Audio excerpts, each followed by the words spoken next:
What's up, guys? Welcome into Packers Total Access. My name is Clayton. You can check us out on Packernet.com. Find me on Twitter at Packers_access. You can email us, PackersTotalAccess@gmail.com. You can text us 865-658-5824. We're flying solo this evening as both Jacob and Tim are on assignment, and Emilio's out there working late, man. He's working after dark. Thank God for some street lights around a hotel, man. My man is out there just grinding, making that money. So I see the chat already filling up. Appreciate everybody swinging through on this Friday night, man.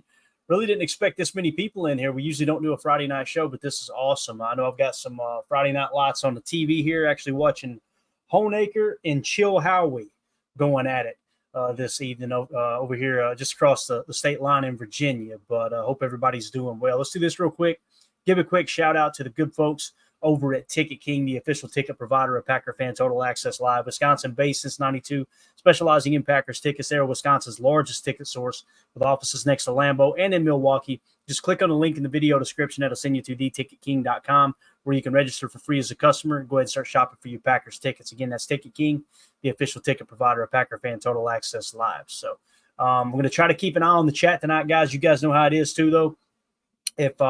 If I go through reading the chat, we're going to have some dead air for the podcast. So I'll keep an eye out for anything going on there. Hopefully we can get you guys involved as well. Everybody hanging out here. Ari Iron Miner said, just drink this for $17.92. There you go.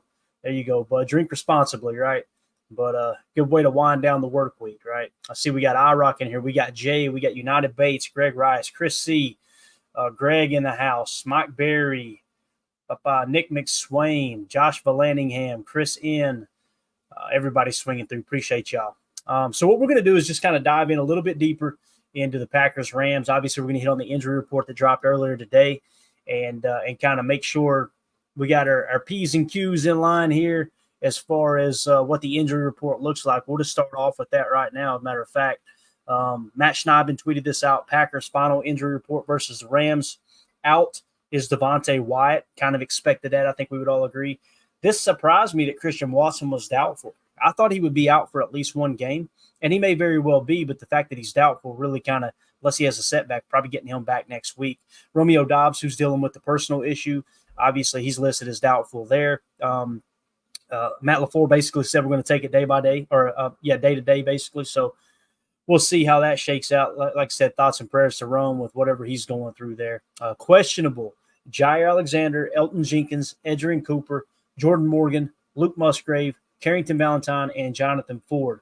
Good to go are Jordan Love and Kenny Clark. So the big thing here for me, gang, is the biggest impact obviously would be Jaire Alexander and Elton Jenkins. You want those two starters to play. Hopefully they can, based off of the practice footage we've seen earlier in the week with Jaire Alexander, I think he's probably going to be good to go. That's unless he had a setback, of course. Elton Jenkins, probably something similar. Edgerrin Cooper, I don't know that the hip, if I understood correctly, it's not the same level of injury with the hip. You guys know he's dealt with a hip earlier in the year. I believe Matt LaFleur was specifically asked about that, and his response was essentially, yes, that's not quite that bad. So maybe it's just more of a preventive thing and to try to get Edgerrin Cooper out there. I believe Edgerrin Cooper is actually leading us in stop percentage. If not stop percentage, maybe it was missed tackle percentage in a good way. I just know that he was one that kind of popped up toward the top of the list when it comes to our run defense. Not necessarily run defense grade. That's about Fitz being in the right spot for the most part. But overall, I think he's played pretty well in the running game. So I would like to see him get more snaps. Obviously, he's going to get more comfortable. He graded out really, really bad this last game. Of course, he had the face mask. But you got to get him out there, man, to get everything shook off, right? The nerves shook out and the rust knocked off. And that's why I was on team Let's Play Jordan last week when they said basically there's no extra risk for hurting Jordan Love's knee. That's why I'm like, man, let's get that rust knocked off right now.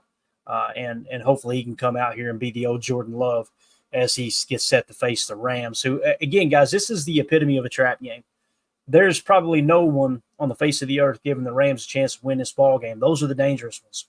Those guys got a lot of bulletin board material, no doubt about that. So I see Greg Rice says I'm probably on our to return. Appreciate the update there, Greg, you man. Got, like I said, Bates in here. Mr. Larry in the house. Everybody sit up straight. Mr. Larry has entered the chat.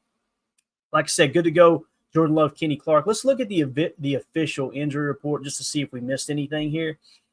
So I like to see kind of the progression through the week. Jair Alexander with a groin did not participate Wednesday. Then he was limited, listed questionable, 50% chance of playing. Kenny Clark did not participate, then limited. He's obviously going to play. He has no game status listed. When it comes to Edgerrin Cooper, limited, did not participate, then limited. That's a little shaky there. He's listed as questionable.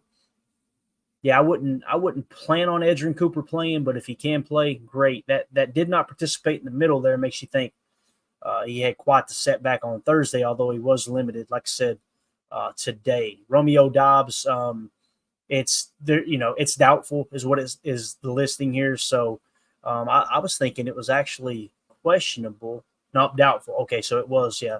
Christian Watson and him are doubtful. So yeah, Rome needs to just go take care of what he needs to take care of there for sure. Jonathan Ford, limited. He's questionable. Been a little bit of talk about Jonathan Ford. Everybody's like, yeah, man, maybe he'll fit in well with this 4-3. He could, but the way I've always seen Jonathan Ford is he's one of those stout guys. It's a two-gapper.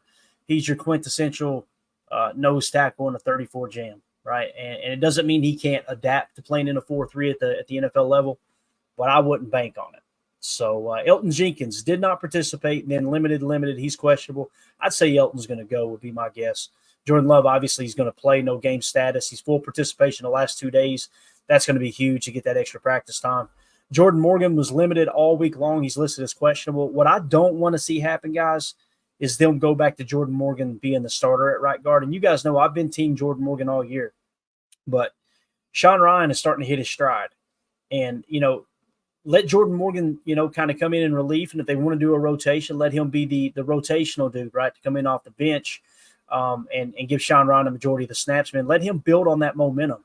And then if you do that, then you've got Jordan Morgan, who played his entire college career at tackle. And then, of course, it doesn't mean he's going to be our backup left tackle or anything, but he's kind of that versatile dude on the line, right? So why not have him come off the bench if need be, if somebody gets banged up, they break a chin strap, something like that. Luke Musgrave did not participate all week. He's questionable. I don't expect him to play. I'm kind of excited to see Ben Sims. I don't mean to dog Luke Musgrave too much here, but Ben Sims, when he got the opportunities last year when tight ends were banged up, I thought he played pretty damn well. So I would be excited to see what Ben Sims can do called on in a pinch there and let Musgrave get completely healthy with that ankle. That's just kind of the way I see that. I don't think Musgrave's going to play. So look for some Ben Sims.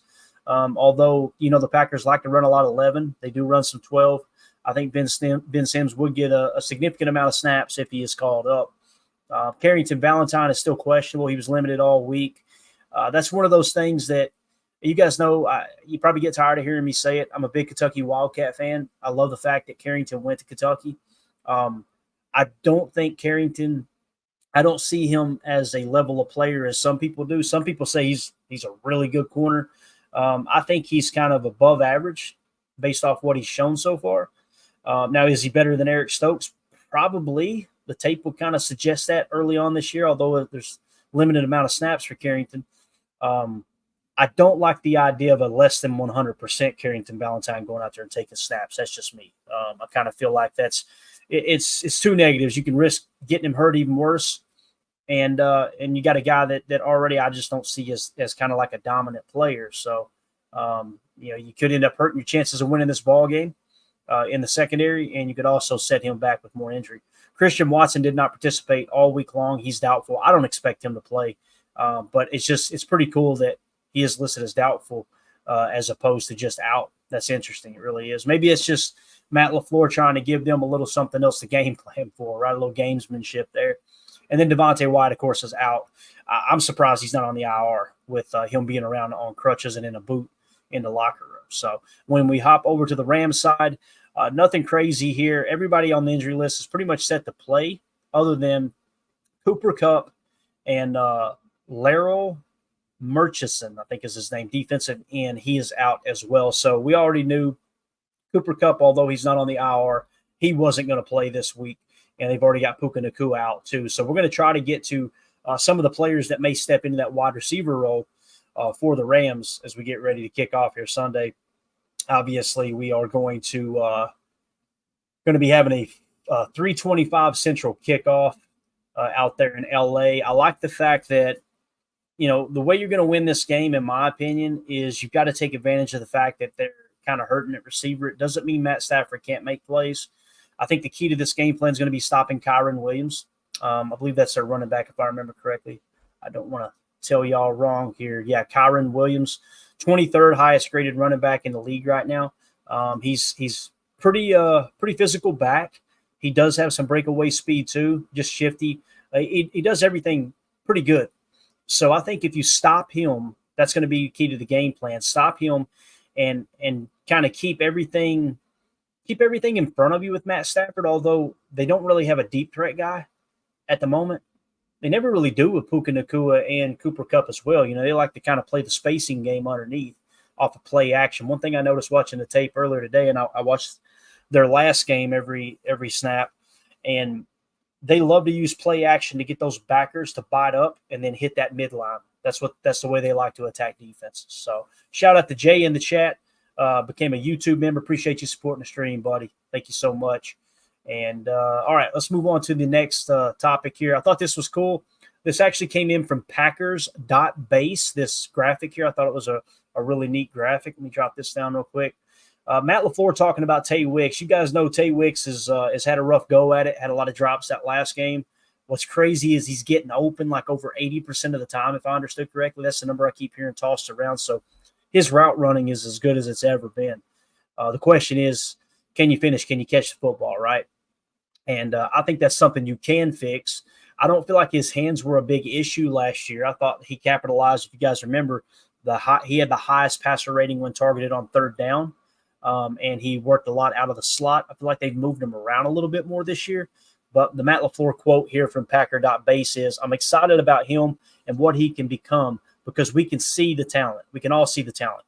He's tough to guard at the line of scrimmage. I know what he's capable of doing. So look for, if Christian Watson's going to be out, and I think we would all agree there's a very, very good chance we're going to be without number 9. Tay Wicks probably going to get some more targets again this week. So I think your top receivers are probably going to be, if Romeo doesn't play, then it's going to be Jaden Reed, Tay Wicks, and our boy Bo Melton. I think that Tay and Jaden will kind of rotate in the slot. And what you're losing with Romes is your true boundary X. So you're losing your X receiver, okay? And who's going to fill that role, right?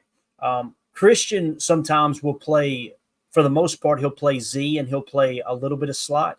But what's complicated about Matt LaFleur's offense is you got the F position, and typically that's Jaden Reed moving around in the F, the motion guy, right? Because we like to use him on the jet sweeps and other ways that we can kind of get him open. So that's something to kind of keep an eye on. Where are these guys going to fit in with the snaps? You would think, okay, maybe they'll press into 12 personnel. Well, if Musgrave isn't playing, I can't imagine they'd be more excited about getting Ben Sims snaps instead of Bo Melton, right? That's kind of how that shakes out. Bo Melton, Malik Heath, don't sleep on him either. Strong hands. Again, I think Matt's going to be prepared to scheme up something nice. Every game really comes down to the same thing, gang. It's turnover differential. It's controlling explosives. And the big thing for the Packers are the penalties. I think we're the 4th most penalized team in the league right now, if I remember correctly. So shout out to Josh Vallandigham gifting 5 Packers Total Access memberships. Appreciate you, buddy. You are the man. Thank you so much, Josh. So, again, look for Tay Wicks this week, man. He's going to be looking to redeem himself, no doubt about it. I'm excited to see if he's up for the task because you can see the separation. He's so smooth in his release package. He's so smooth with his route running. Last year, like I said, I didn't feel like the hands were a big problem, but obviously they have kind of irked us a little bit this year for sure. Got to get the penalties under control, though. Got to. As Ari Ironminer sums it up, penalties suck. Yes, sir, they do. That is a true story. So we had a Patreon question come in from Randy Cleavers. All right. Randy in the Patreon group, appreciate you, buddy. He says, we need more interior push on defense. How do we get this done? Players, alignment, or sending 5? Question mark. All of the above, Randy. So one of the big talking points has been We played mobile quarterback, so now that excuse is out the window. We've got to get after the quarterback, right? We can go after Sam Darnold. Well, some of those people, I guess, didn't watch the tape and watch Sam Darnold scramble for a first down. Sam Darnold is a good athlete. Listen, he's not Anthony Richardson. He's not Will Levis in his scrambling ability, but he has the wheels to hurt you. The same as any other quarterback that's not an aging quarterback, right? Now, when you look at our boy Matt Stafford, a lot different. Matt Stafford, although he's trimmed down a lot the last 3 or 4 years, kind of getting the weight really down. He's kind of playing at a much slimmer build. You don't have to worry about him scrambling near as much as Sam Darnold. But when Matt LaFleur talks about it's how you rush the passer, and it's kind of the game plan around rushing the passer, he's not necessarily talking about a scrambling quarterback. There's other aspects to that. There's the running game you're trying to defend, right? Within the game plan, you've got something that the Carolina Panthers did about 3-4 years ago. They started to implement it. It might have been a few years before that, actually.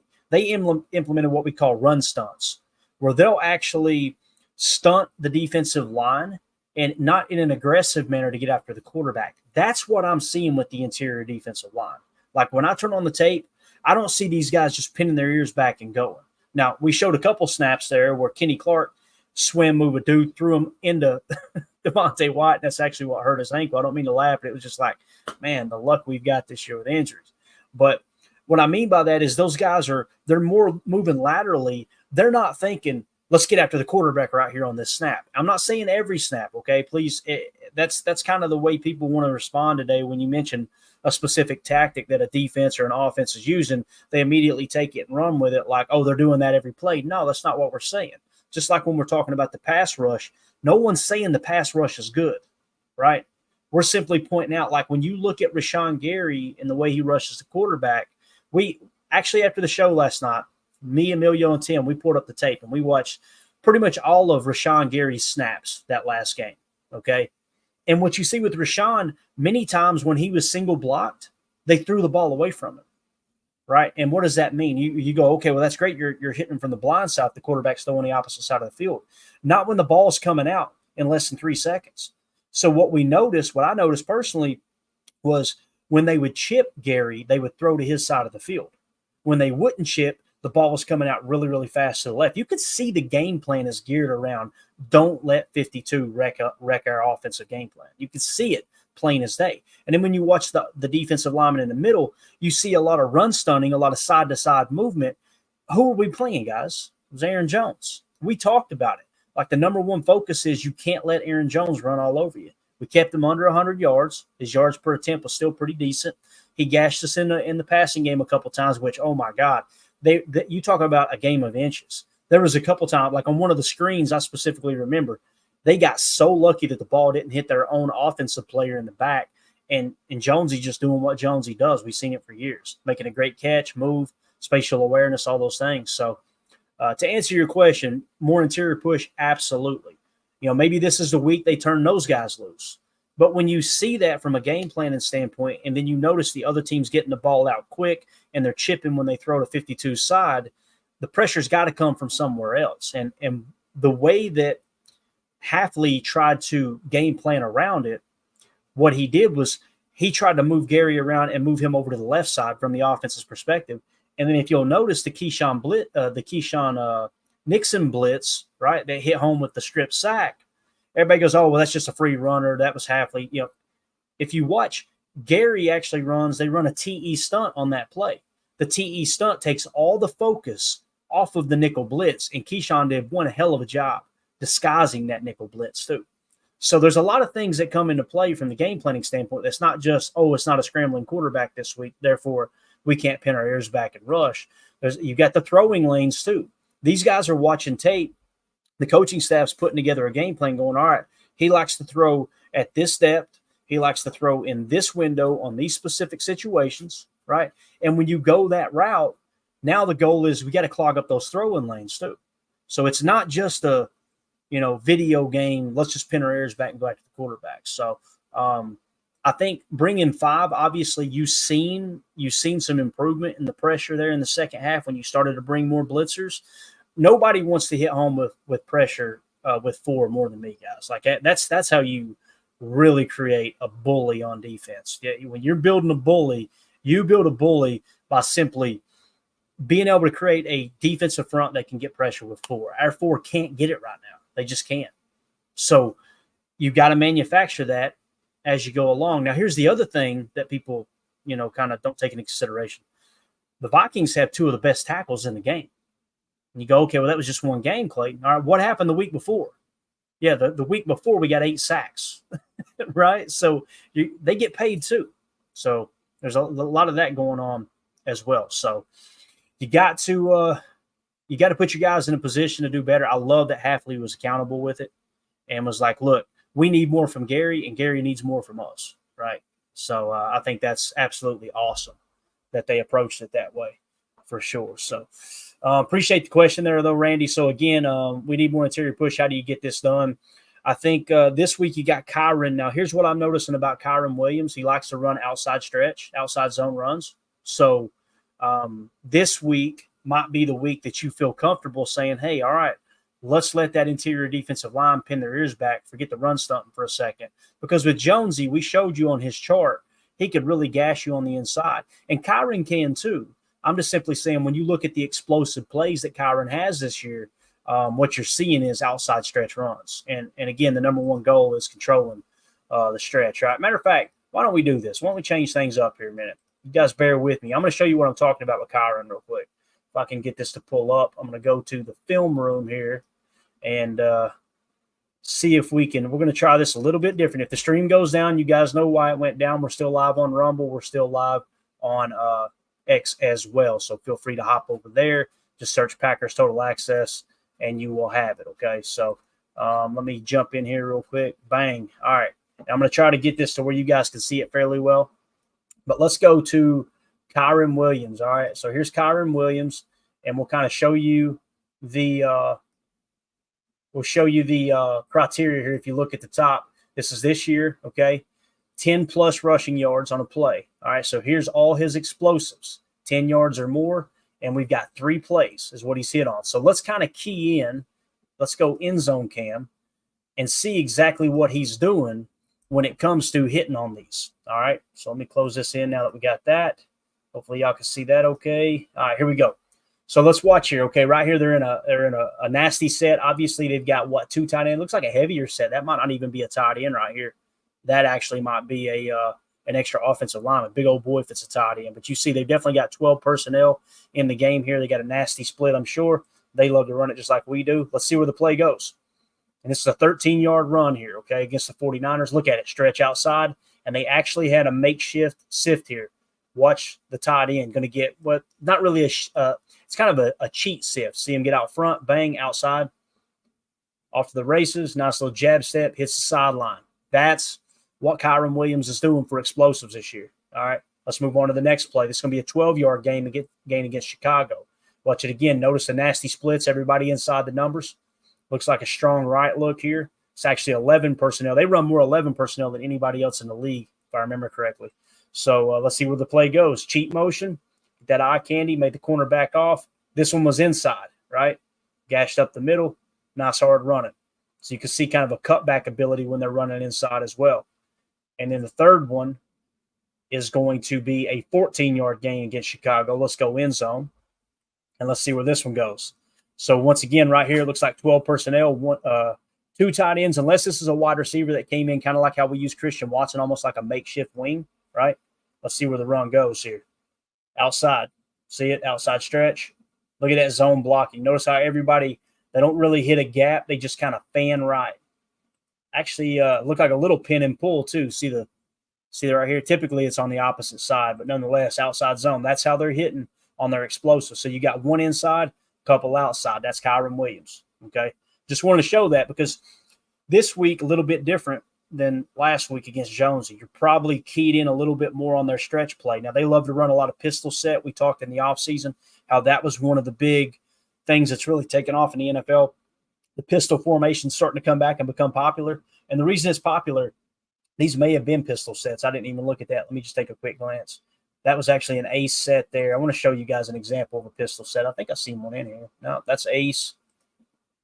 Give me just a second. And this one is so all three of those were actually ace sets. So he's under center. All right. I did see some pistol earlier when I was watching their tape, though. So they do run pistol.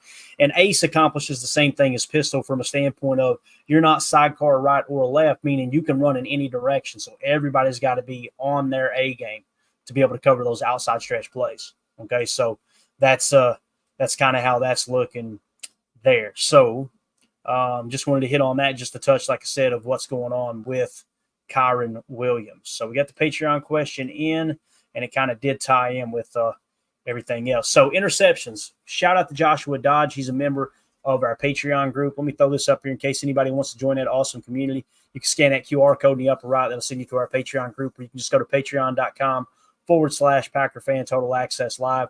What we've got is when we do Chalk Talks, I'm trying to include every interception that the Packers have this year, whether it had a huge impact on the game or not. We really want to chart those interceptions to see where are we getting these turnovers from. Now, you guys know I've been very vocal. I'm not a big man coverage person. I know a lot of fans were calling for it in the offseason. I'm just not a big fan of it. But I wanted to kind of chart this and go, okay, Joshua stepped up to the plate. Really appreciate his help. He's going back through our Chalk Talks and going, okay, what did we think the coverage was? And I'm always going to say, did we think? Because, again, we're not in the meeting room. There may be a lock aspect, a cover 3 lock, a cover 2 lock. There may be some of that kind of – you'll see sometimes I put question marks, and he'll add them in for us too, like this zone match question mark. Pretty sure it was zone match, but, again, you don't really know unless you're in the meeting room. All you can do is watch the tape. Sometimes you know, but I'm always going to throw that disclaimer out there. So here's what we got so far. All right. Like Joshua says, updated coverage is resulting in interceptions this year. Against the Eagles, nickel 4-2-5, Tampa 2. That was Xavier McKinney with the interception, okay? Tampa 2 is a zone defense. Nickel 4-2-5, shell, cover 4. All right, so we were showing 2 high shell, cover 4 zone match. It was Ja. So zone match, I put a question mark because that's the play where Ja just kind of freelanced. To me, it looked like everybody else was in spot drop, but it was almost like there was on one side of the field, someone did kind of match a coverage, and then Ja completely breaks off of his coverage, turns his back to the play, and goes to the end zone to get the interception. So, again, I think that was a zone match. I feel really comfortable saying that was a zone match, although I did put a question mark. So, another zone play. Against the Colts, nickel 4-2-5, cover 1 man, double linebacker fire. All right, and that was X with the interception. So there you see your first man coverage interception, okay? Nickel 4-2-5, cover 1 man, double linebacker fire. So they were actually bringing 6 on that blitz in a cover 1 man look, which is essentially man across the board. You're bringing 6. You got a single high safety playing post. And, again, that was X with that interception playing that single high post. The next one, Colts game, 4-3 over, cover 6 hybrid. That was Wilson. So when I say hybrid, to me, it looked like spot drop. Wilson actually ran vertically with the play. It's almost like he recognized something in the offense. Maybe it's something he's seen on tape. Made a great break on the ball. Great interception. So, again, that hybrid look there. With cover 6, half the field is cover 2, half the field is cover 4. That's what we mean by cover 6. So some people call it a 2x4, right? They'll describe it that way, but I've always heard it as cover 6. So, another zone. Next play, deep, cover 3, match under, okay? So we were playing a cover 3 match zone. That was the Williams interception. Of course, with that play there, it was the Hail Mary, okay? So you can kind of take that and throw it out. And when you say match, you could tell they were kind of playing 2 different levels of zone, and everybody's going vert, so they're not going to just sit in the underneath zone knowing it's a Hail Mary. That's why it's important to mention that match under effect there. So in the Titans game, 4-3 over, cover 3 buzz. That was a job pick 6. Cover 3 buzz, real simple. It's a cover 3 defense with the safeties buzzing down. Ja was supposed to be deep third. He bit on the hook.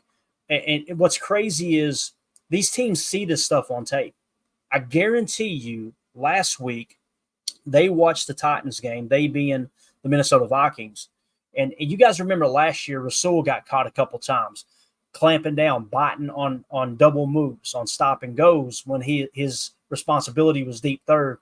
That's what you seen last week with Ballantyne. Guy runs a stop and go, he clamps down, dude scorches him for a touchdown. You could tell he just bit on the double move Matt LaFleur talked about. That was supposed to be a cover 3. I bet they seen on tape Ja do that and like, you know what? Let's try to add in a double move or two and see when we catch them in a cover 3 single high middle field close look, see if they'll bite on that double move. And we did. But nonetheless, that was cover 3 buzz, Ja with the pick 6. That's another zone defense. Nickel 4-2-5, cover 3 match. That was X. So it's a zone match principle there. There you go. It's not straight man coverage. Vikings, nickel 4-2-5, cover 3 spot drop. That was the Xavier McKinney pick there. And we showed it was spot drop, and it was almost like Xavier McKinney being able to diagnose the play. He was able to turn it into a Mabel look where he was supposed to have a mid hook, and instead of sticking in that mid hook, he noticed out route, deep walking the deep third out, and he noticed Aaron Jones coming out of the backfield, read the quarterback's eyes, and he immediately goes over to that, 12 to 15 yard mark along the sideline. That's what you call a Mabel coverage, where you got 3 levels on the sideline. So if you got a team that likes to run trips and tray on you, and they like to attack with kind of a 3-level approach, like a high-low, almost like a flood concept, you can throw some Mabel in there and take all 3 of those away. The problem is you're taking that extra defender out of the middle of the field and opening up the backside digs, the backside drags, the backside slants, choice routes, skinny posts, all that. Xavier just read it. So you could tell the defense was cover 3 spot drop. And X said, you know what? We're good here. We got enough hats. Let's go get this pick. So essentially what you've got here is only one of these plays we can distinctively say that was man coverage. So now we've had what? 1, 2, 3, 4, 5, 6, 7, 8, 9, 8. 8 interceptions so far this year, 7 in zone, 1 in man. So thank you, Joshua Dodge, for, like I said, man, thank you for charting those, man. That's good information to have. And we'll keep up with it as the week or as the year goes along for sure. So hopefully that made some sense there. Just wanted to cover some of that. When the guys aren't in here, I can geek out on some of these numbers, some of these tendencies, so we can kind of get a better understanding of exactly what's going on there, right? So let's see what else we got here real quick on the docket. Let's jump into some PFF preview just from an overall standpoint, if that's cool with y'all, rather than diving into the player, one-on-one matchups, all that stuff like we usually do. And like we actually did a little bit of that last night. I wanted to hop in here and see, okay, where's the line at? How's everything looking from this standpoint? And here's what we got so far, okay? So hopefully y'all can see this on the screen well enough. I'll keep that QR code up there in case somebody needs it. I've had a couple people say, hey, man, you took the QR code down too soon. So there you go with that. Let me do this. Let me go full screen. That way you guys can see this a little bit better. There we go. All right, so here is the summary. PFF, obviously, the game, 4:25 Eastern kickoff. It's going to be a 3:25 Central for those of you on Lambeau time. It's going to be on CBS. I think they said Jim Nantz and Tony Romo is going to be calling the game. That was interesting, seeing that the Rams are kind of really down this year. So it's kind of the CBS game of the week. That's cool. Obviously, it's going to be played indoors. That's going to be a fast track, that turf out there, that field. So I think the pass rush has a good opportunity as any to kind of get after the quarterback. That's going to be a fast surface to play on, so keep that in mind. Hopefully we can get the pass rush, kind of back in line there. And so overall, Green Bay Packers, PFF have them ranked 9th. They have the Rams ranked 23rd. Okay, so they're giving the edge to the Packers there. Power ranking on defense, they've got the Packers 23rd, and they got the Rams 29th. So the edge goes to the Packers there. Power rank on offense, Packers are at 9th. The Rams are currently at 16th with all the injuries. So Packers get the edge there. Strength of schedule played so far, the Packers have played the 19th hardest schedule. The Rams have played the 3rd hardest, so keep that in mind, okay? Average offensive snaps, 69.8 is what the Packers are averaging. The Rams are only averaging 63.5. If you come out of there with 6 extra snaps in this game, really like your chances of winning the ball game there too, control the clock in that sense.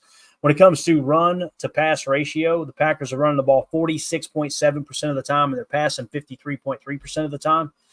The Rams are running the ball 39% of the time. They're passing 61% of the time. So the Packers are running significantly more than the Rams are. Now, when it comes to EPA per run, the Packers are minus 0.05. The Rams are plus 0.04. So they get the slight edge in expected points added when it comes to the running game.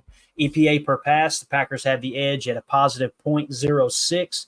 The Rams are at a positive 0.03. So that's how that matchup shakes out there. When we look at the quarterback matchup, Jordan Love is currently grading out on PFF at a 69.1. Matthew Stafford is grading out at a 60.7. All right. Passer rating with a clean pocket. Jordan Love, 97.6. Matt Stafford, 105.3. All right. So Matt Stafford, when he's got a clean pocket, when there's no muddy water out there, that dude is playing pretty darn good football. Okay. Passer rating under pressure. Jordan Love, 53.4, dropped significantly, obviously. Matt Stafford, 47.1. So the key to this game is going to be getting pressure on Stafford and stopping that run. That's going to be the key to this game. The fact that they like to run outside so much, a little less run stunting in the middle. Let's get after the quarterback, push that pocket right in Matt Stafford's face, and be aware of the outside edges there with Kyren. Another way that you take them out of that running game, too, in those stretch plays is jump up to an early lead, man. That was the problem last week. There's a lot of things that come into factor with how the game played out last week. And one of the biggest ones, in my opinion, is the fact that we were playing from behind all game long. That makes things really tough on the defense. They've really got to respect the run because, the other team's looking to control that clock. There's no two ways about it. So the problem was, again, the biggest play of that game for me personally is that first cover one call where Stokes gets cooked on the crosser. That set the tone for the entire day. That came on like a 3rd and 14 play or something crazy. If I remember correctly, let me see. Yeah, 3rd and 14. They were at their own 40. That was Darnold to Naylor for 31 yards. You were bracket covering Justin Jefferson, and Stokes just got cooked, man. Absolutely cooked. I didn't like the pre-snap setup too. How he was playing so far off, kind of a semi-stack look there. That's a tough play to make if you're playing cornerback, no doubt about it. So. Let's see here. As far as the betting line, the spread's currently sitting at +3 LA, so the Packers are 3-point favorites on the road. That typically equates to a 6-point, difference. Usually you get 3 points at home. Now, the Rams might have the worst home field advantage of the entire league. The Packers travel really, really well in California, so expect to hear a lot of Go Pack Go chants similar to what we heard live and in person down there in Nashville for the Titans game. That's a plus for the Packers. Probably going to feel like more of a home game for the Packers with the Rams struggling as much as they are. The money line is on, like I said, LA there at +141. Over-under is set at 48.5. The value there, it's one of 3 bars filled up. For those of you on the pod that can't see this, so they're kind of suggesting you should go with the over with the way these defenses are playing. So there is that. We talked about injuries already. We won't get into that. Getting into the green line real quick. So the market is at 3 points. The Packers are 3-point favorites. The PFF analysts have it at 2.2. Okay, so they have it a little less than 3 there. Cover probability for the Packers, 45.3%. Break even, 48.1%. The value is at -2.8. So they're saying the value is a little bit better for the Rams than it is the Packers when it comes to the spread there. So they're kind of calling for a close game, to be honest with you. The cash, 64% of the cash is on the LA Rams. What that simply means is if you take all the money that's been gambled on the spread, 64% of that total dollar amount is bet on the Rams +3. That's what that means, okay? Now, when it comes to the tickets, the Packers, 54%. What that means is the majority of the total money taken in is on the Rams, but you got a bunch of individual tickets. The ticket count in general is going to the Packers at 54%. It's important to kind of keep up with both of those. When we talk money line, that's simply winning outright. Which team's going to win outright? Okay. Obviously, the value is there for the Rams at +141 as far as betting odds.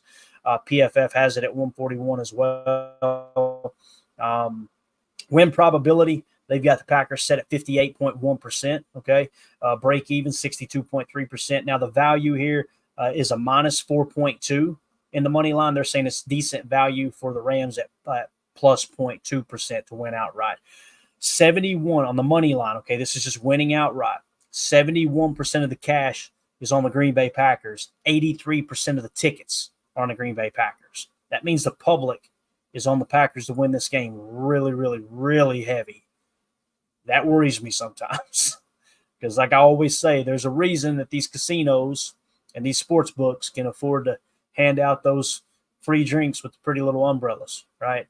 Anytime the public is real heavy on a team, you got to be, as a gambler, a novice gambler, that perks your ears like, okay, hold up a minute now. Why isn't that line changing even more to get more money, more tickets over to the Rams side in the money line aspect, right? And again, they're showing the value at 0.2%. So that's probably the reason why. Over under, we're not too crazy about that. Let's just go to the cash and the tickets.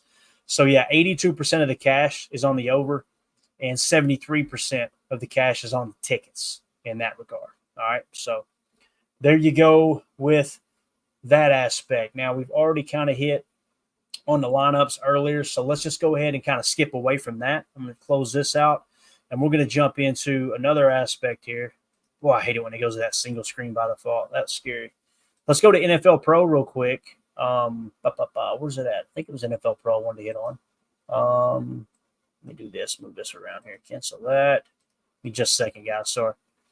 Packers at the Rams. Let's see how NFL Pro shakes out here. I like to kind of look at the way they break some of this stuff down as well. So points per game, the Packers are 6th in the league, scoring 26 points per game. The Rams are 23rd at 18.8. Point differential currently, the Packers are 12th in the league at plus 15. That means they've scored 15 more points than they have allowed. The Rams are minus 40 in point differential. That's 29th in the league. Records in close games, both of these teams in close games. Both these teams are 1-2, so that's obviously as close as you can get it. Average margin of victory. The Packers, on average, when they win by 11 points. All right. On average for the Rams, they only win by 3. So if you could jump to an early lead, extend the lead, obviously it goes without saying, more heavily favored for the Packers to win. But with the Rams, the closer the game is, you kind of like your chances of Matt Stafford potentially pulling that out and being able to manage the game down the stretch there. Turnover differential, plus 6 for the Packers. That's first in the league for all this hate and talk on the defense. Man, that's one of the most important statistics that you can have. Those turnover differential or turnovers is just, it's what we didn't have last year. A lot of the other numbers looked good for the Packers last year. We were top 10 in scoring. I think we're 12th in points per play. Everything is pretty much taking a step back statistically for the Packers defense this year outside of turnovers. And I think we had it was either 7 or 8 dropped interceptions last year. And you're seeing this past game, we had our first dropped interception of the year, I believe, with McDuffie. I think Quay might have had one in week 1. I could be wrong. But I know McDuffie had that dropped interception last week. You got to make sure you close on those. Now, total penalties is tough to look at. Packers have 34 total penalties. That's 28th in the league. And the Rams are fairly disciplined. They've only got 22 penalties, 9th best in the league.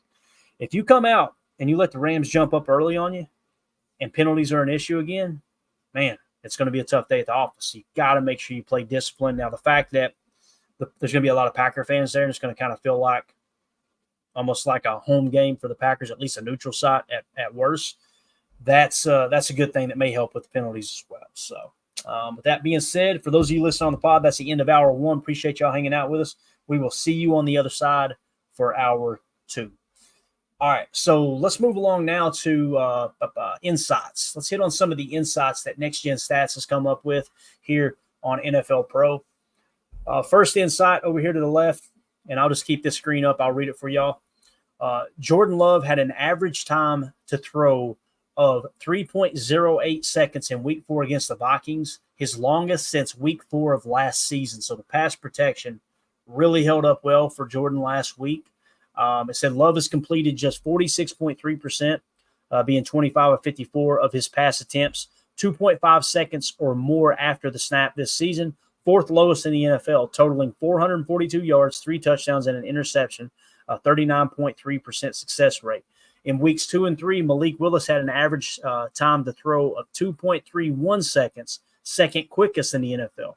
Matchup: the Rams have allowed a 50% defensive success rate on dropbacks over 2.5 seconds this season, second highest in the NFL. So probably going to be looking for Jordan to get to his second and third read here. I think Jaden Reed's got an opportunity to have a big game against this young secondary, this banged-up secondary too here with the Rams. So next insight, Kyron Williams saw a lot box on a league-high 60.1% of his carries in last year's breakout season, minimum of 80 carries in parentheses there. But that light box rate has dropped to 54.8% this season. So last year, light box, meaning less than 8 in the box, right? You basically got a +1 hat count or at least a match hat count in the box.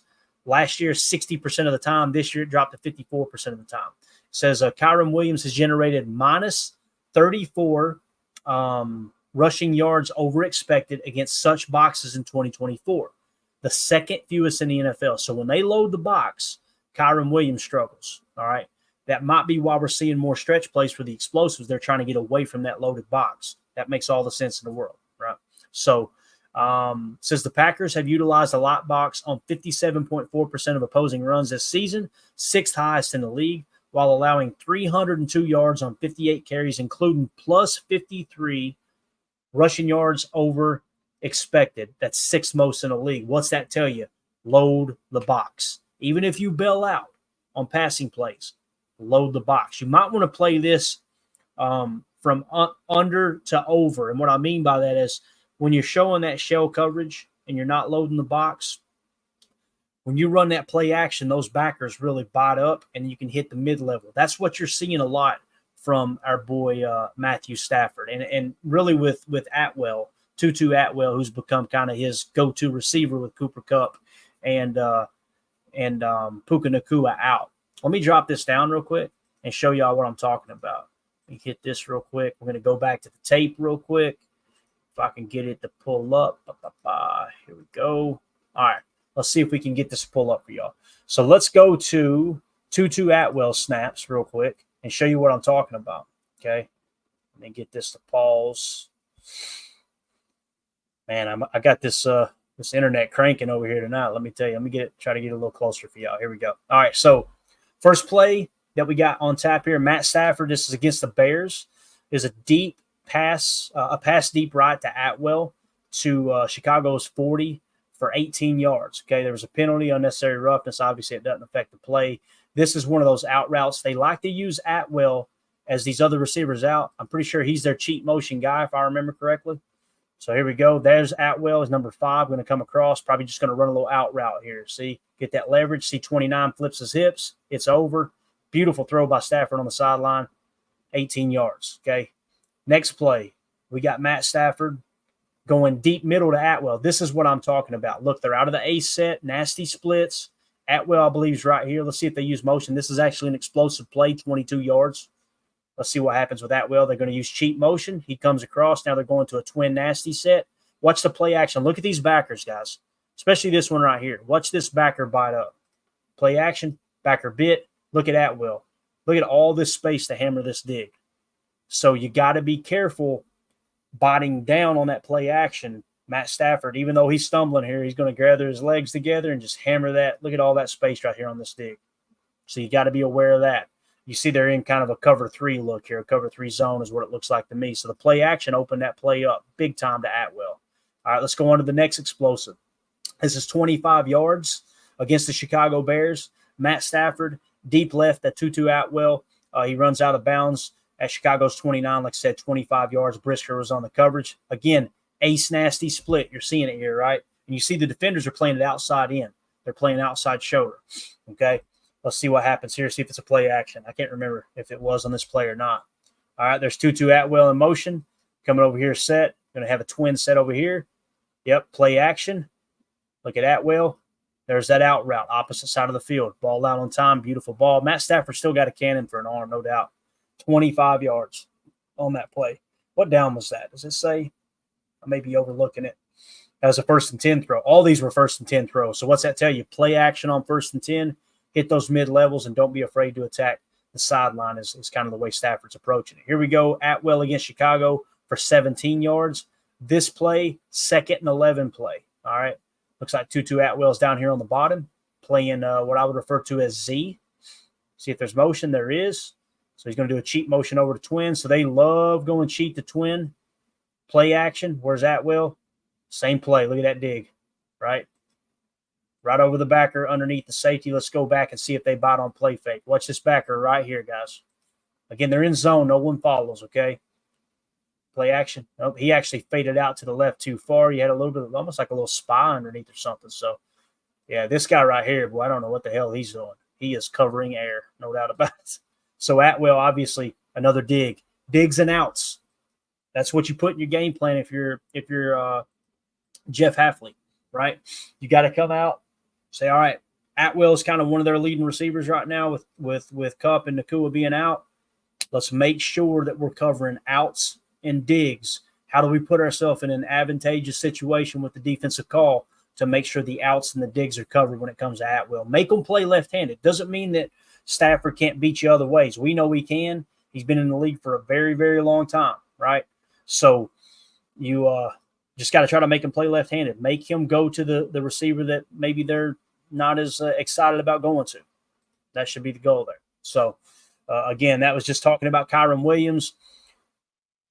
Got to load the box. The numbers suggest you should load the box for Kyren Williams. Now, if you're going to load the box and they run play action, if you're already loading the box, why not blitz a little bit, right? Why not try to muddy that water? We talked about Matt Stafford struggling with pressure, but with a clean pocket, he's like 105 is his QB rate. Might be a good blitz-heavy day here. And you're not going to have all these experienced wide receivers that can go hot for you and be on the same page with Stafford if you find yourself in trouble with a bad blitz look, like Puka Nacua, Cooper Kupp. They literally – I remember watching a little football breakdown of Matt Stafford and Cooper Kupp and the chemistry they have, and he said that he reads Cooper Kupp's shoulder pads. Cooper Kupp tells him in the way he dips his shoulder or moves his shoulder a certain way, he's actually sending a signal to Matt Stafford that he's going to break that route off. That is wild to think about, that a player can be that good of an athlete, focus on his assignment and everything, and still know, all right, if I find myself in a situation here where, let's say, this backer fires and I notice outside technique from the boundary corner, I'm going to – if you see me throw my shoulder a certain way, I'm going to break it in. Or if I dip it, it's just wild to think about. At first I said BS, and you turn on the tape and you see, you're like, man, they really are on the same page. This was obviously a couple years ago's tape with Cooper Kupp. That's his go-to guy, and him being out of this game is going to help a lot. That's why I feel like let's really, really key in on the running game. Let's stop it, man. That should be the overall focus there. So, all right, Jordan Love, here's another insight. Let me go full screen. Maybe y'all can see it a little bit better. So this insight says Love is one of two quarterbacks with at least 10 deep attempts to record a completion percentage of at least 50% on such attempts this season. Love 50%. Darnold was 60%. All right, it says matchup. The Rams have allowed a league-high 5 deep touchdown passes this season and have allowed the most EPA in the NFL on those attempts, plus 23.2 passing EPA. What's that tell you, guys? Let's get vertical. How do we get vertical? Dagger concept, right? Basically, the one running a dig off the backside of the two running a go route. You can throw in that dagger concept. I would like to see trips right and go dagger with that slot cross, which what we would refer to as it would be slot go, slot cross. Probably would be F go slot cross. If you go Trey, Y go slot cross. That way you're accomplishing two different passing concepts on one specific play. You can attack deep with the dagger. You've got 4 windows of entry with the pass on the crosser, and you've got the backside dig with 2 windows of opportunity. I say bunch it up like that, go trips and Trey right, and stretch the field vertically. And I know we're missing Christian Watson. He's kind of our deep threat. Jaden Reed is as good as anyone at that 9 fade. So you could see where we kind of use that slot fade. We've used it with the Haas concept. You might be able to do it with dagger slot fade and accomplish the same thing there. So just keep that in mind this week, that the Rams are struggling with the deep pass coverage for sure. Rams defense says the Rams have generated pressure on a league-high 41.3% of dropbacks this season, but have converted just 14% of those pressures into sacks, the 5th lowest pressure to sack conversion rate in the NFL. So they're getting pressure, but they're not able to hit the sacks as often as they should, 4th worst in the league. So keep that in mind. The fact that they don't have the horses on the backside in the secondary, they're obviously trying to generate a lot of pressure through the blitz packages. So got to be on the same page with your receivers. It sucks that Dobby's probably going to be out and Watson's going to be out. But I feel like Tay Wicks and Jaden Reed are on enough of a page with Jordan, you got to know where your hots are. Setting the protection is going to be huge in this game, because what that tells me is, as long as you're organized and setting your protection and being on the same page with Josh Myers, as well as your hots, Tucker's got enough chemistry with Jordan to go hot as well, then you're going to be able to burn them in these blitz plays, and don't be afraid to test them deep, because their defensive backs are struggling bad with the deep passing game. So just another insight. Next insight, Jayden Reed. Jayden Reed has recorded 330 of his 336 receiving yards against zone coverage this season, the second most in the NFL behind Nico Collins. All right, let me do this. That's interesting.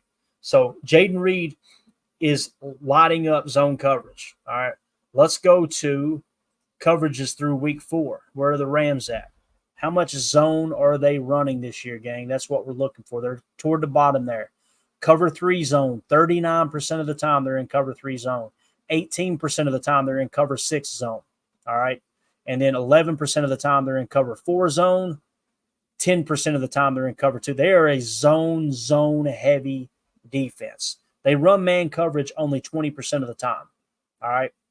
So with that being said, if you got Jayden Reed on your fantasy team, probably the week to give Jayden the start. So keep that in mind. He is absolutely torching zone defense this year. Braden Fisk, you guys remember him in the draft process, right? I'm eager to see where I had him as a defensive lineman. I know I wasn't as high as most on him. Braden Fisk was 6th best interior defensive line on my draft board this year. It says Braden Fisk has generated 14 pressures through the first 4 games of the season, tied for the second most by a rookie defensive tackle since 2018. And that was Osa, I ain't even going to try to say it, in 2021. It says Jalen Carter generated 21 pressures in weeks 1 through 4 last season. So when you're getting compared to Jalen Carter as a rookie interior defensive lineman, you're doing something right. That's probably one of those Tuesday players you're going to have to key in on. How do we make sure Braden Fisk doesn't wreck our offensive game plan, especially our drop back games? So keep that in mind. That's a really interesting stat there for sure. Next insight, Jayden Reed again. Packers have averaged twice as many yards per play with Jayden Reed on the field this season, 8.6 versus 4.3. You want to talk about a playmaker, a dog, a difference maker, a Tuesday player. I'm going to read that again. When Jayden Reed's on the field, guys, the Packers offense averages 8.6 yards per play. When he's not on the field, they only average 4.3. That is wild. That dude is just a stud. Kudos, Goody, drafting that guy. While also achieving 46.9% success rate, 16.9% higher than their success rate with him off the field. That's a huge jump too. Success rate jumps from 16.9% with him off the field all the way to 46.9%. It'll be a big Jayden Reed game. Matt Stafford completed 11 of his 13 play-action passes for 154 yards in Week 4. We just showed you that on the tape. That's everything that's popping off the tape with Tutu Atwell, no doubt. And now has 318 passing yards off the play-action this season. That's 4th highest in the NFL. Going to be a bunch of play-action opportunities for him. And, again, when you load the box, you got to make sure you can get back. When I mean play under up as opposed to from top down, load the box and tell those guys, don't be afraid to guess pass when you think there might be a play action opportunity. You might be able to sugar Matt Stafford into making some mistakes. If you're doing those deep drops, keep in mind those dig routes and let those corners know, yes, you want to be aware of the double moves, but Atwell likes to hit the outs and he likes to hit the digs. That seems to be the go-to play off play action. Tucker Kraft. There's a bunch of insights. This is really cool. Tucker Kraft saw a career-high 9 targets in Week 4 against the Vikings, hauling in 6 of them for 53 yards and a touchdown. Kraft has solidified himself as the starting tight end for Green Bay this season, playing on 81.4% of the offensive snaps compared to just 39.5% for Luke Musgrave. As we mentioned, Musgrave's banged up this week, though. Let's see. After using 12 personnel on 32.9% of the snaps last season, that was 3rd most. Some charts had them as using it the most, so that's interesting there. Usually top 3, top 5, you're splitting hairs. But the Packers have dropped their 12 usage to 24.4% in 2024, 15th most matchup. The Rams defense has allowed 72.2% success rate on targets to tight ends this season, the lowest in the NFL. So, might be a Tucker Kraft day. So, what you're seeing on the surface, Watson out, Dobbs out. Now, look, they get paid too. They're going to be looking to try to shut down Jayden Reed. Jayden Reed and Tucker Kraft probably going to be two players really, really involved in this game plan this week. That's exciting to hear. Matt Stafford and the Packers defense says Stafford has completed 69 of his 101 pass attempts for 754 yards. That's fourth in the NFL when opposing defenses don't blitz, but also surrendered a 9% sack rate on such dropbacks, fourth highest in the league. So it's boom or bust there, man, when it comes to that. So when they don't blitz, that's interesting. Now I really don't know what to make of that. You know, it could be good or it could be bad. Run blitzing seems like the way to go here, though. It really does, just to try to stop Kyren Williams, keep him in check. Dontavion Wicks played a season-high 75.7% of the offensive snaps in Week 4 against the Vikings.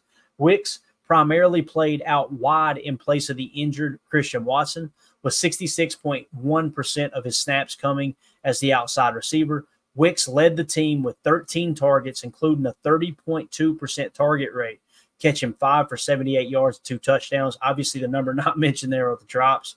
If he doesn't drop those other passes, guys, we may be talking about a career day for Tay Wicks. Tay Wicks, it sounds like Watson and Dobbs are out. Tay Wicks is going to be that outside receiver, right? So you're going to have Tay Wicks on the outside. Jaden's going to play F. Bo and Malik Heath will probably split those Z spots. So I need to go back and watch the tape to see if Tay Wicks was predominantly the boundary X. I can't imagine he was. No, Watson's been playing a lot of Z. So, yeah, it looks like Dontavion Wicks will probably be your Z unless they decide to move him to X. Now, here's the thing. His skill set, when it comes to playing boundary X typically gets you more one-on-one matchups. And his route running ability would suggest, hey, that's the way to go. The other thing, though, is boundary X sometimes playing within a phone booth. Got to have strong hands to make those plays. Rome's typically does. We've seen Tay Wicks has some drop issues last week, so kind of yin and yang there, give and take. So Kyren Williams has rushed for just 258 yards on 73 carries this season, generating minus 43 rush yards over expected, fifth fewest in the NFL. So you're seeing a good grade from Kyren Williams. I showed you some of the explosives, but rushing yards over expected, he's not really doing anything. It sounds like when he does hit on his plays, he's hitting on plays that are actually there. He's not really making chicken salad out of chicken you-know-what, right? So that's something to kind of keep an eye on. Again, I think the key is loading that box on him without hindering yourself too much against Matt Stafford. All right, so here's Rashawn Gary. Obviously, he's been the big talk. He's having a really, really down year so far. Rashawn Gary has generated just 11 pressures on 96 pass rushes this season, 11.5% pressure rate after generating an 18% pressure rate across 2022 and 2023. Gary's average get-off speed has notably increased from 0.87 seconds in 2023 to 0.96 seconds this season. All right. Now, immediately, a couple things come to mind here with Gary. Is it the ACL? Is this going to be the new Gary? Is he slower after the ACL? The problem is in 2023, he had 0.87. So he was faster last year off the snap than he is this year. And he was closer to the ACL tear last year than he is this year, obviously. So what's that suggest, guys? One of two things. Either he's starting to decline physically and he's not as quick as he used to be, or there's something schematically that they're asking him to do, like, hey, look, let's be more aware rather than just pinning our ears back and going. You guys know what side of the fence I'm sitting on there, personally. It doesn't mean I'm right and anyone else is wrong, but that really sticks out to me, that and the fact that the rest of the pass rush has been really, really bad. If it was one player, if it was just Gary, I go, man, yeah, Gary might be tapering off here a little bit. But the fact that everybody across the line, I kind of explained the interior defensive line and some of the run stunting. Preston, what can you expect from Preston? He's taking a pay cut the last 2 years and he's getting older, right? LVN, you got to see him. He's going to have to come on strong, man. That's a first-round pick. This is year 2, man. It's time to put your big boy pants on. And, the reality is let's talk about Goody drafting in the first round for a second. I know the Goody lovers are going to hate me for this, but let's just talk about it. Let's have a conversation. Okay. I can't remember if he drafted Savage or not, but regardless, Goody on the staff, Goody was kind of in that, he was in that makeshift role of stepping in for Ted. He was the lead scout. He was the guy that Mark Murphy mentioned when they looked at all the past scouting reports. Goody killed everybody else in the building. I mean, absolutely crushed them, right? But Savage, I think we'd all agree, was a miss. Kevin King, even before that, I'm pretty sure that was a miss, right? Then you step up to, let's look at the other first-round picture. I'm trying to think. Rashawn Gary, way back in the day, obviously. We won't even mention that. Even in the realm of Goody, might have been more involved with the front office and the draft picks there. Quay Walker, I think we would all agree that's been a miss up to this point. Devontae Wyatt, that's a tough one for me because he's really shown he's going to be an excellent pass rusher. But you guys know in the running game, he's really struggled. PFF's got him graded really, really low. If I have it pulled up here still. Let's see. He's not even on the list because he's hurt. Actually, he was on that injury list earlier, though. Let me pop down. Give me just a second. I won't pull it up, but I'll read it to you. Yeah, Wyatt's grading out 57.8 this year. So I think we would say so far that draft pick hasn't worked out, right? It's a tough go, man. Then you draft LVM. We're in year 2. We're not quite seeing it yet.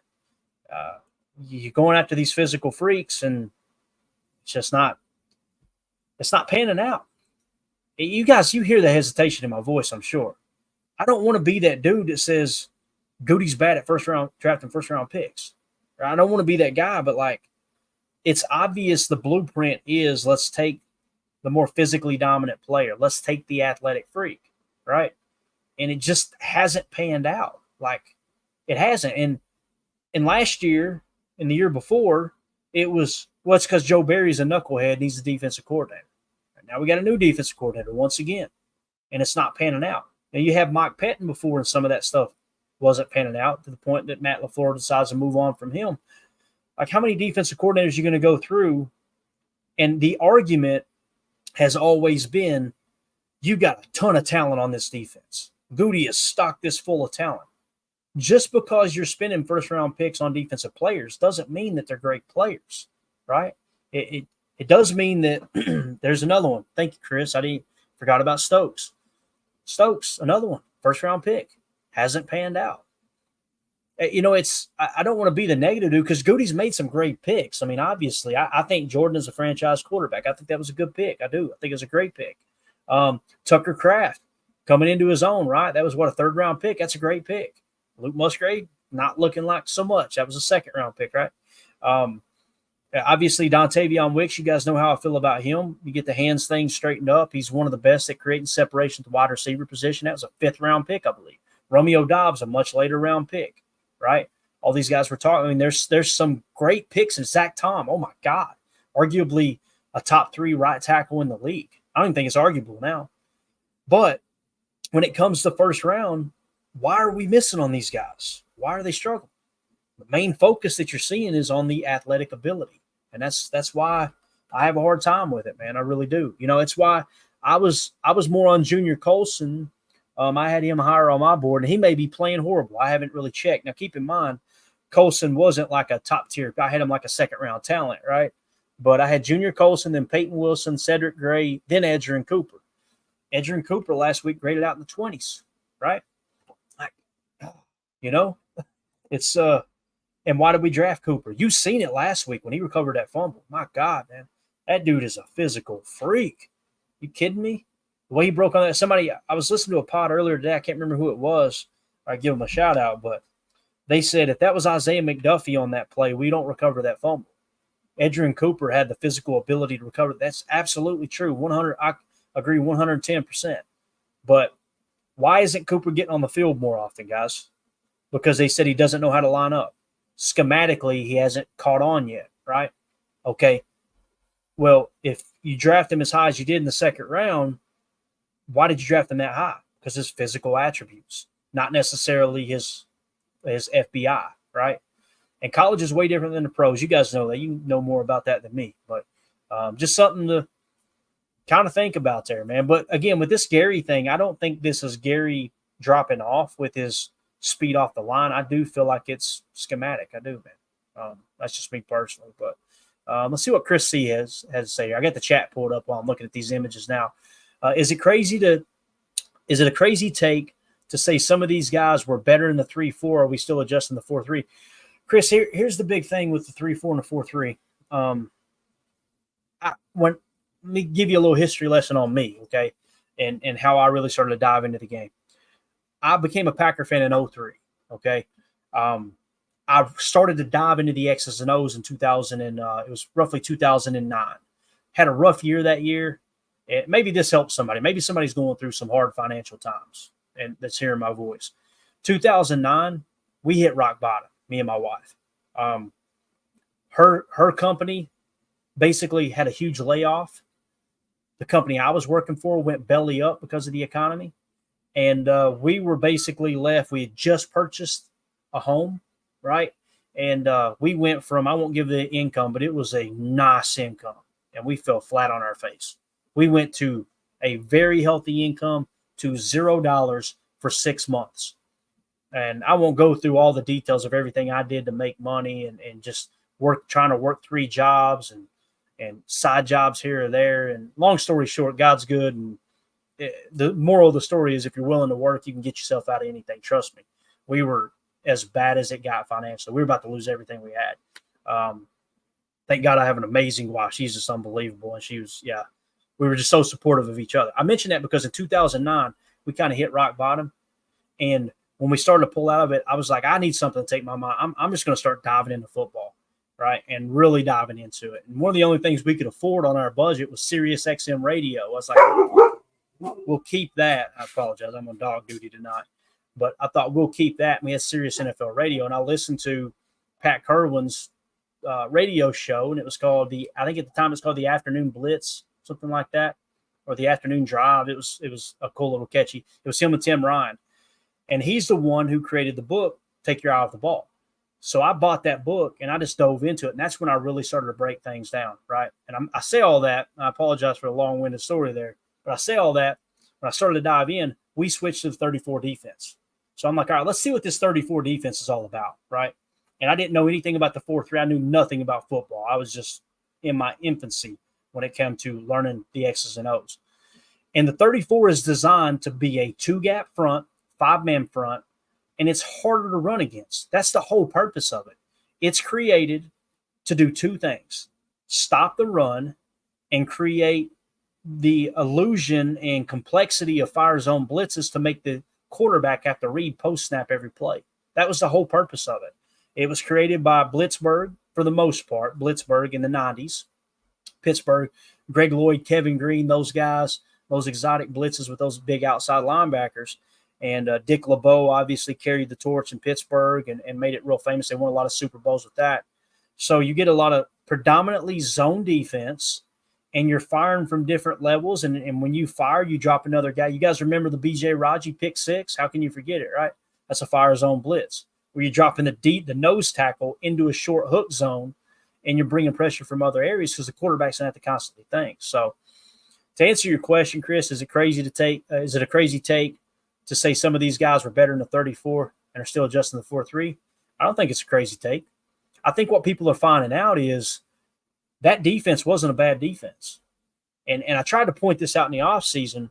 Like when people say, yeah, we're going 1 gap now, we're going to pin our ears, we're going to go out. That's true in your base.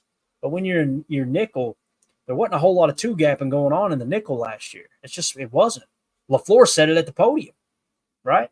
That's why he scoffed at the media and said, I think y'all are exposing yourselves thinking we've only got 2 linemen out there. Our edges, our outside linebackers are basically defensive ends. They're just standing up. We're still doing some of that stand up this year. So to answer your question, Chris, I think the majority of what they got going on is Hafley's approach to running the defensive fronts. I think he runs a more, even though everybody's expecting this 1 gap, you're in nickel a large majority of the time. So you were already running 1 gap. I think with the opponents you faced so far, including Aaron Jones last week, with his cutback ability and all that, they've been kind of holding back a touch. Now, you've seen them when they turn the dogs loose in Tennessee. It's funny how the people who are so down on this pass rush, They just wrote it off and go, well, Tennessee sucks. They're horrible. They're horrible. So, okay, you could say that. But what was the key to them getting pressure on Will Levis? One, you jump out to an early lead. Two, you put them in a passing situation, and now you can get creative and fire some of those zone blitzes. The other thing everybody wanted last year, because I'm tired of saying it, to be honest with you.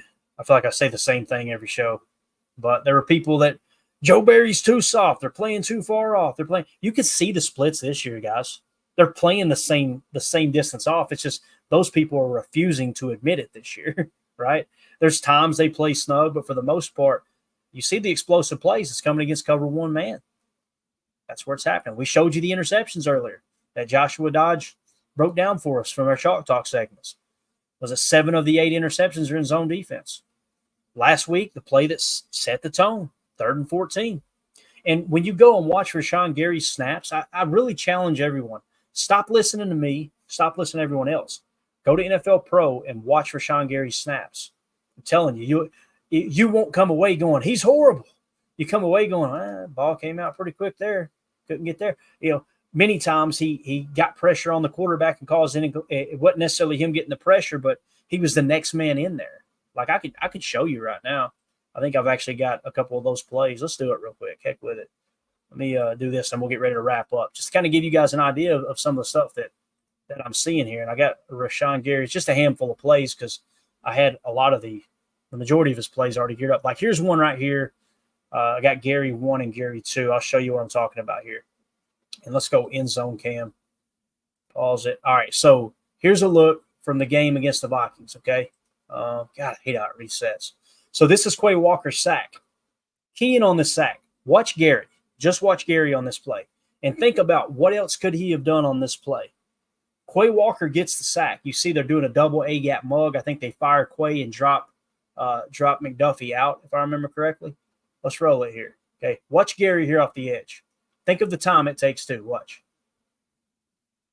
Here we go, a little motion. So look, they took the chip away, one-on-one matchup against the tackle. Watch him go up against this tackle. This is Darisaw, one of the best left tackles in the game.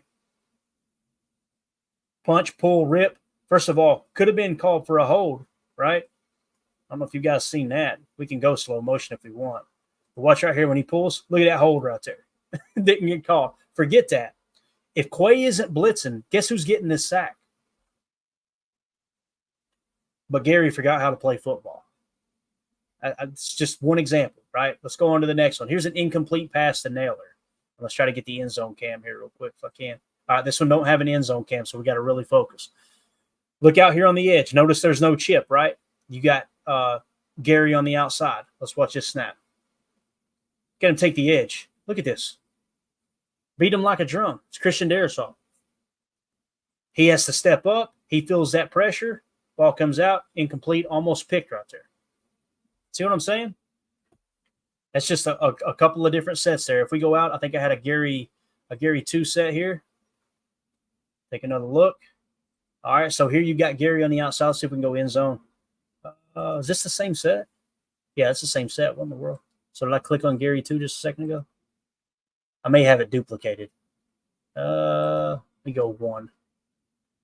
Yep, I do. I've got it duplicated. I thought I had some more third down snaps and things, but I don't. So there was another play where Keyshawn Nixon's sack. You guys can go find that release. We hit it on Chalk Talk too. But if you go find that play, Gary runs. They run a TE stunt. And this is multi-layered. The goal is that with the TE, the defensive tackle is going to fan out toward the tackle. Gary loops around. That forces Aaron Jones to plug that A gap where Gary's rushing, and that leaves the free runner for Keyshawn to get the sack, the strip sack. Like it's not as if he's just losing one-on-one battles. And people say, well, you got to go by the win rate. The win rate. Who's grading the win rate? I would love to know what constitutes a win. And the other thing too that's mentioned is this is 2.5 seconds in the pocket. Okay, what about the plays where they get the ball out quicker? What about those one-on-one matchups, right? Again, he's not having his best year. Nobody's saying that.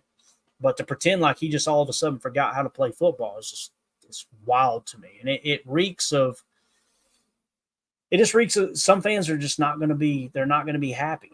You know, they're not going to be satisfied, and someone's got to be to blame, right? Like last year, it was Joe Barry for the most part, Joe Barry and Anders Carlson. This year, it's a two-way race between Rashawn Gary and Narveson, right? Jordan gets a pass because he's got the knee, and I understand that. But the reality is the reason you lost that game last week is you threw 3 interceptions and had 1 fumble, all 4 lost. You lost the turnover battle. That's how you lost that game. That, and you got burned for an explosive on the opening drive that really set the tone and allowed them to jump up to an early lead. You're playing from behind all day long. You had also your top corner was not playing, right? So you had Corey Ballantyne bot on the double move and a cover 3 look. Those things matter way more than whether Gary is getting chipped or not. So that's just my opinion. But anyway, I like the fight that they showed last week. I like our matchup this week, but we can't overlook it. You can't overlook the Rams as if this is just a slam dunk win. You cannot do that, right? So, yeah, hopefully all that makes sense. I know I get to rambling sometimes. Hopefully for those of you on the pod, I'm explaining enough that you get the idea of the visualization. But, yeah, thank you, Chris. So I appreciate that comment, man. Antonio Universe says, Walker is a good Sam/Will backer. Most won't draft a Sam Will backer in the first round. That's kind of a good point, Antonio. If he could play faster as a Will or a Sam, you're right, they won't. They won't. There was one, the Eagles took one. What was his name? I can't remember his name. You guys may know it in the chat. They took that guy that was like, and Michael Lombardi was very vocal, like, hey, look, that's a traditional Sam. Well, this isn't 1996. You're not playing that Sam on the line of scrimmage now. Your Sam has to be prepared to cover the tight end with it being a pass-happy league. So hopefully that makes sense. But, yeah, I could see Walker being better as a Will or a Sam. The issue is where he's shown his strength is vertical coverage, and that suggests he should be a Mike. Now, the problem is Mike should be arguably your best defender on the field, and if that's going to be the case, he's got to be a gap destroyer. We've talked about this a whole lot. Let me hit it real quick. 4-3 linebackers. This is in Pete Carroll's system here. I don't know why it's pulling up. Here we go. So, Mike linebacker, middle linebacker, captain of the unit, and gap destroyer against the run. Key read defender, both pre-snap and at the heart of zone coverages. Okay, he's got the heart of zone coverages vertically down. The problem is he's kind of late to the party on the hook zones, right? The curls, the underneath stuff. It takes him a little longer to read and react. Maybe he would be better playing Will or Sam. I think it'd be worth a shot. Now, if Edgerrin Cooper can get a hold of this playbook, maybe he would be the better Mike, right? He's got the athleticism to cover vertically. We know that. We've seen that on tape. My guy, he's a demon, man. But again, I don't know. It feels like we don't have our Mike on this roster. I hate to say that, but that's what it feels like. I got the autographed Quay Walker jersey right over here on the wall. I got an autographed helmet. Dude's a physical freak. It hasn't worked out so far. So let's see here. Coach Lynn, appreciate that, Coach. Hey, that means a lot coming from you, Coach. Since Clayton is a hustler. I'm a dumb redneck that's got too much time on my hands watching tape. So it's embarrassing to admit how much tape I've watched. If I don't get at least this much of it, I shouldn't even be talking ball because that's embarrassing. Chris, thank you for sharing. Clayton, God is absolutely good. Amen. Oh, you talking about, yeah, that's tough times, man. You're right. He is all the time. Coach Lynn, do we have 4-3 edge players? I think he's saying, do we not have 4-3 edge players on the Packers that might lead to some of our struggles? It could be, Coach. I kind of feel like who we've got. I say that. It's funny. I say, I feel like Gary and Preston can play 4-3 edge. But then you look back, this is the first time Preston Smith's ever played in a 4-3, right? So there you go with that. Gary was drafted out of college. He was an interior defensive lineman that we converted to outside linebacker, and now we're converting him to defensive end, which essentially is the same thing, but you're going to a three-point stance the majority of the time. So I don't know, Coach. I don't know how to answer it, man. I feel like LVM would be better suited on the interior in a 4-3, kind of that interior rusher, because his big thing is the bull rush, right? Pushing the pocket. I don't feel like you're necessarily putting him on the edge. You're playing to his strength, but at the same time, first-round pick, all that physical ability, you think he would be able to adjust, right? Or should be able to adjust anyway. Eric Sutherland says, I'm not down on the pass rush. I'm down on now. Oh, my God. I should have known it. God almighty. I apologize. Eric, this is why we can't have nice things, sir. I trusted you, and you let me down. And when I fly solo, I know Eric Sutherland's comments cannot go on the screen. But we appreciate you watching, buddy. That whole FEMA thing's sensitive for me right now. I will say that, man. I'm not saying I agree with that whole comment, but man, it's just wild out here. I'm 20 minutes from everything you guys are seeing on the news with the crazy flooding. We had 3 bridges collapse. At one point, there was 1,000 people missing. I mean, we got people volunteering to go help, and they're being turned away. Oh, we got this. It's like, oh, you got this. Yeah, my cousin has been missing for 3 days now, but you got this. I'm not allowed to go up there and look for him. You know what I mean? That not my cousin. I'm just speaking in general. Like, whew. But anyway, J. Cole, we need more dogs on defense. I don't know what that means, Jay. Does that mean Georgia Bulldogs? I feel like we got enough. We need guys that are you gotta pull away from the physical attributes just a touch and maybe lean a little more into the tape. Now, I guarantee you Goody and his staff will tell you they're more focused on people who look good on tape, rather than what they can do in their underwear at the combine. But their first-round draft histories suggest, something else. So I guess I got to give it to you. Only you, Larry, can you get a special request for a soundbite, man. He says, ramble, rumble, bumble, stumble on Clayton. There you go. Let's hit it real quick. Where you at here? Where's my John Madden drop? I know I got you in here somewhere.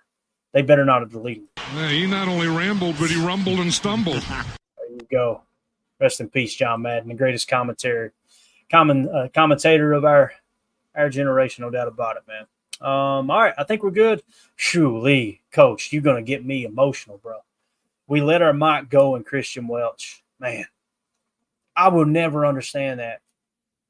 That dude did everything possible to make this right. There's nothing he could have done different to qualify to make the roster. That is just wild that he didn't make the roster. Man, oh my gosh, man. All right. Matrix Jackson, good to see you, buddy. Appreciate you swinging through. He says, I like your perspective on Green Bay. You actually watch the film and give regular guys like me great insight. Keep up the content. Thank you for the kind words, buddy. Appreciate that, man. Appreciate it. Hey, fam, we're all cousins, Clayton. Is that a Kentucky joke? You taking a shot at me for being from Kentucky? All right. I think that's it, guys. Appreciate everybody hanging out. This was a lot of fun. We got to break down some tape. That was a little test run. That was awesome. We're going to do that more often. When we got a topic we're covering, a specific player or position group, we may go to the tape a little bit more. Like right now, I could key up all of Rashawn Gary's snaps, and we could just watch it and kind of grade it as we go. But obviously, we don't have enough time for that, and it makes for bad podcasting. So with that being said, we're going to get out of here. I want to give a special shout-out. Everybody in the chat, you guys were awesome. Makes it a lot easier when I'm flying solo that you guys are in here kind of keeping the conversation going too. Shout out to Jay becoming a new member of the YouTube page here. Appreciate you, buddy. Josh Vallanningham gifting 5 Packer Fan Total Access memberships to 5 lucky fans. They will be entered into the contest as we're going to spin the pinky wheel after the game this week, and we're going to be giving away an awesome piece of memorabilia. I'm so excited about it. I got an extra one that Trevor sent me that I'm going to keep. It's really cool, but it's a picture of Mark Murphy that's autographed by Mark Murphy, and he actually autographed it. Something that sounds a lot like this right here. Where's it at? 65%. 65%. That's what So just absolutely awesome that he got that autograph, man. What a cool piece of memorabilia. That's what we're going to be giving away. So if you're a YouTube member here on the channel, okay, not a subscriber, but a member, or you're a member of our Patreon group, you can scan that QR code in the upper right. We take all of those members, both on YouTube and in Patreon, and we put them on a wheel with Larry McCarron's pinky on it. We spin that sucker after the post-game show, and whoever it lands on, that's who's going to win the autograph picture by Mark Murphy that's autographed 65%. I need to get you guys a picture. I'm going to get a picture of it and post it on here so y'all can see it on tomorrow morning's show. It's really, really cool. But obviously, shout out to Chet who reached out. Chet won the autographed Antonio Freeman jersey. So that was our latest giveaway. It's just a way for us to give back to y'all for supporting the channel. We really appreciate you. So that being said, guys, sorry for rambling. We're out of here. Appreciate y'all making us a part of your evening. For those of you listening on the pod, thank you for making us a part of your day. as always, let's go out and be the change we want to see in the world, and go Pack Go.